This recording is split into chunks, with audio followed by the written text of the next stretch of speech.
आणि गजानन तुम्ही आहात, कारण तुम्ही कसं या आंदोलनाकडे पाहता आणि मनोज जरांगे पाटलांना कसा पाठिंबा मानवत शहरातून असेल किंवा संबंध महाराष्ट्रातून असेल, असं बोललं जातं की मनोज जरांगे पाटलांची बदनामी केली जाते आणि असंही सांगितलं जातं की मनोज जरांगे पाटलांची आता हवा म्हणजे आंदोलनाची कुठेतरी कमी झाली, याच्याबद्दल काय बोलाल तुम्ही? नक्कीच या ठिकाणी मी सकल मराठा समाज मानवच्या वतीने एकच सांगू शकतो की माननीय मनोजदादा जरांगे हा आपला एक लढावया योद्धा आहे आणि या योद्ध्याला आपण आपला पाठीशी आपला समाज हा भक्कमपणे उभा राहणं गरजेचं आहे आणि लाखोच्या करोडोच्या संख्येनं आपला मराठा समाज हा त्यांच्या पाठीशी आहे। त्यांची कोणत्याही प्रकारची हवा कमी झालेली नाही किंवा मराठा समाज हा त्या मराठा समाजाने त्यांना दूर केलेलं नाही।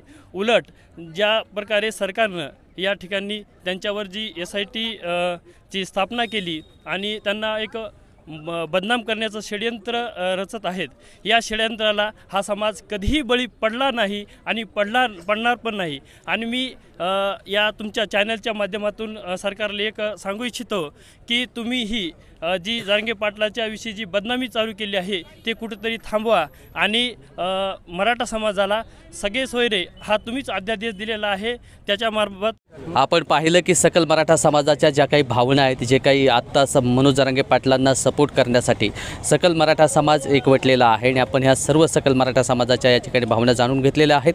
असंच आपण भेटत राहूया। आपला मित्र उदय भिसे पाटील। जय जिजाऊ जय शिवराय। धन्यवाद बांधव। मी मागील 22 वर्षापासून वकिली करतो आणि मागील 15 वर्षापासून शेतकरी संघटना असो मराठा आंदोलन असो एक रुपया फीस तर घेत नाही, पण तिकिटाचे खर्च सुद्धा मी करतो। इतर असं सांगण्याची काही आवश्यकता नव्हती। मी आता आमच्या बंधूला सुद्धा म्हणलं की माझं नावच असं आहे की मी आंदोलनाच्या बाबतीत कधीही 1 रुपया